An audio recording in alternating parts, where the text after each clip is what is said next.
There is a legal way to save on taxes in Australia that does not require receipts. You can claim up to $4,400 a year, and 90% of people do not know about it. Today, I'm going to reveal all 13 of the most practical tax-saving methods to everyone. For this video, I spent 4.5 hours digging deep into the ATO and summarized 13 tax-saving tips that everyone can use, whether you're a salaried worker or an investor. At the end, I've also included a little bonus for those of you buying your first home.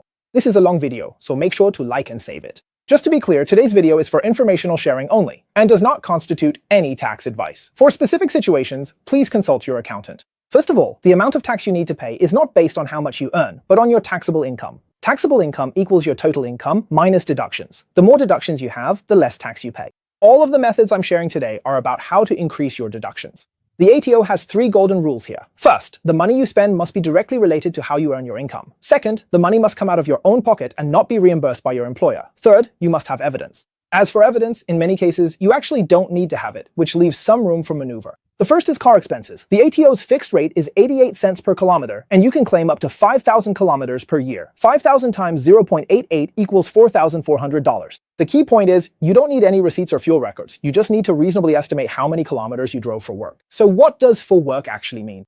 For example, if you travel from one work location to another to meet a client, that counts, or if you go to buy work supplies, that also counts. But traveling from home to your company is considered commuting, and that doesn't count. The second is business travel. Expenses for accommodation, transportation, and meals incurred during business trips can all be claimed for tax purposes. Here's a pitfall. If your business trip lasts more than 6 consecutive nights, the ATO requires you to keep a travel diary. If you don't keep this diary, you won't be able to claim any of those expenses. The third category is work uniforms and related laundry expenses. Uniforms with a logo, safety clothing, high visibility vest, and so on can all be claimed for tax purposes. For laundry, if the total is under $150, you do not need receipts. For work uniforms, it is $1 per wash. If you wash twice a week for 52 weeks, that is a total of $104. Which you can claim directly. The fourth category is self-education. If the exams, textbooks, stationery, etc. are related to your current job, they can all be claimed. Note, this must be related to your current job. For example, if a nurse enrolls in an MBA course claiming it's for a future CEO role, that cannot be claimed. The fifth category is working from home. For people who work from home, the simplest way is to use the fixed rate method, which is 70 cents per hour.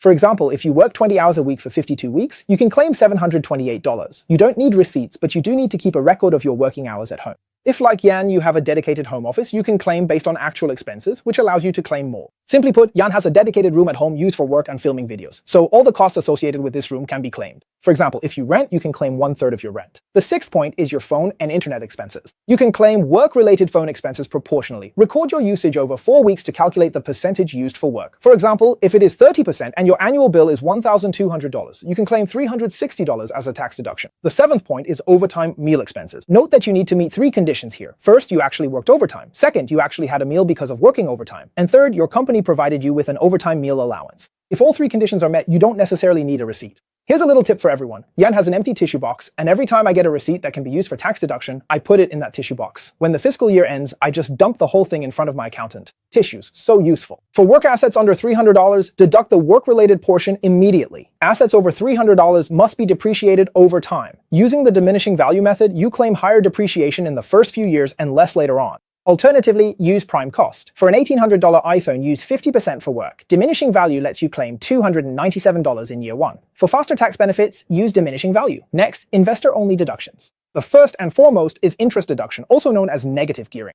The interest on loans taken out for investment purposes can be deducted from your personal income tax. Margin loans work the same way. You don't have to borrow money just to buy property. Borrowing to invest in stocks also qualifies. Then there are donations. Generally, donations of $2 or more to DGR-registered charities are tax deductible. There's also income protection insurance. The premiums for this are also tax deductible. And don't forget, the fees you pay to your accountant are deductible too. A side note here, when it comes to hiring an accountant, don't just go for the cheapest option. The results you get from an excellent accountant versus an average one can be completely different. For an accountant like Jan, I never try to bargain with him. In fact, I wish I could pay him more every year so he can help me come up with more strategies. Another major way to save on taxes is through superannuation. Contributions you make to your own superannuation account can be claimed as pre-tax deductions, up to a maximum of $30,000 per financial year, including the amount your employer contributes for you. But what many people don't know is that if you haven't used up your contribution cap in previous years, you can carry it forward for up to 5 years. This is called the carry forward rule. There's a small prerequisite. Your superannuation balance cannot exceed $500,000. For example, Sarah sold her investment property and made a capital gain of $213,000. She contributed $83,000 into her superannuation and claimed it as a pre-tax deduction, which means this amount is removed from her taxable income for that year. It no longer counts. This $83,000 will only be taxed at 15% within the superannuation fund. If she didn't do this, she would have to pay her marginal tax rate instead, saving her $20,000 instantly. This is completely legal and compliant, but it requires advanced planning. Don't wait until after you've sold the property to realize this. Finally, here's a tip for first home buyers. If you're still saving for your deposit, remember to use the FHSS, also known as the First Home Super Saver Scheme.